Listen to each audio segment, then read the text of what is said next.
Baik, Assalamualaikum warahmatullahi wabarakatuh. Saya atas nama Dairil Akbar, NIM STK 22002. Di sini saya akan memberikan pendapat saya tentang mengenai kebutuhan dan praktik pemantauan, evaluasi, dan adaptasi perencanaan kelautan dan pengelolaan pelajaran dari Great Barrier Reef John Day Great Barrier Reef Marine Park Authority. Komponen dasar ini diperlukan untuk memastikan bahwa setiap perencanaan kelautan atau tindakan pengelolaan laut efektif dan efisien. Sementara ada sejumlah prinsip dasar untuk pemantauan laut, evaluasi dan pengelolaan adaptif. Ada berbagai tingkat pemahaman tentang bagaimana hal ini harus dilakukan dan apa yang dapat dicapai. Masalahnya menjadi lebih rumit karena fokus perencanaan laut dan strategi pengelolaan berubah dari spesies tunggal menjadi habitat dan ekosistem yang memungkinkan sesuai dengan berbagai tujuan keseluruhan.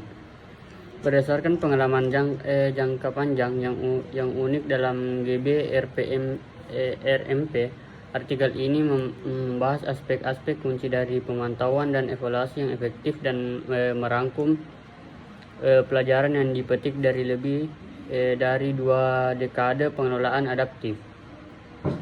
Zoning memastikan alasan konservasi utama untuk seluruh area, meminimalkan dampak dan konflik, dan memberikan perlindungan tingkat tinggi untuk area perwakilan tertentu, sementara memungkinkan berbagai penggunaan lain berlanjut di zona lain. Perencanaan tata ruang dan zonasi dalam GB RMP yang secara luas dianggap sebagai landasan pengelolaannya telah berkembang dan banyak berubah sejak rencana zonasi pertama pada tahun 1981. Karena sistem alam dan pendekatan pengelolaan tidak pernah statis, berbagai macam perubahan dapat memang terjadi yang membuat kebutuhan untuk pemantauan, evaluasi, dan adaptasi rencana tata ruang dan lainnya diperlukan secara berkelanjutan.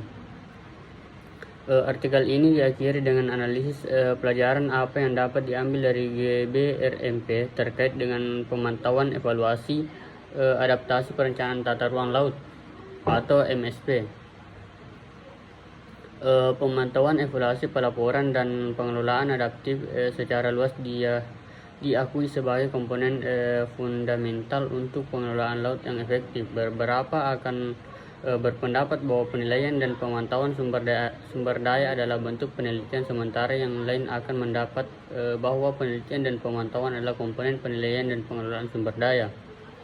Pemantauan lingkungan laut telah berkembang seiring dengan perubahan persyaratan pengelolaan. Beberapa prinsip dasar pemantauan meliputi mengidentifikasi tujuan, mengidentifikasi opsi pemantauan, memutuskan antara melakukan pemantauan intensif dan beberapa lokasi atau pemantauan kurang intensif di lebih banyak lokasi, dan menimbang lebih biaya dan manfaat sebenarnya dari pemantauan sebelum memutuskan apakah akan melanjutkan.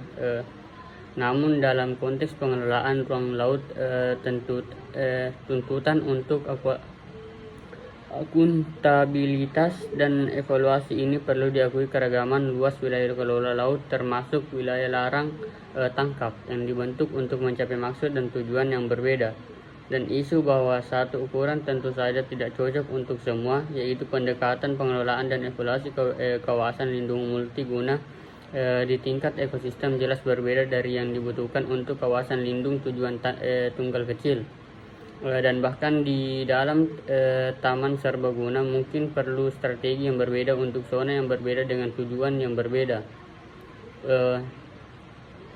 Tantangan termasuk pengembangan tujuan dan indikator yang realistis dan terukur yang dapat digunakan untuk mengukur efektivitas secara praktis. Masalahnya menjadi lebih rumit karena fokus perencanaan dan strategi pengelolaan laut berubah dari spesies tunggal menjadi habitat dan ekosistem yang dimungkinkan keragaman penggunaan yang diizinkan yang konsisten dengan berbagai tujuan keseluruhan. Selama 30 tahun terakhir, Taman Laut Great Barrier Reef GBRMP telah berhasil membentuk pendekatan pengelolaan spasial multiguna yang memungkinkan perlindungan lingkungan tingkat tinggi dan berbagai aktivitas manusia. Berdasarkan pengalaman jangka panjang yang unik dalam DBRMP, artikel ini membahas aspek-aspek kunci dari pemantauan dan evaluasi yang efektif dan merangkum pelajaran yang dipetik dari lebih dari 2 dekade pengelolaan adaptif.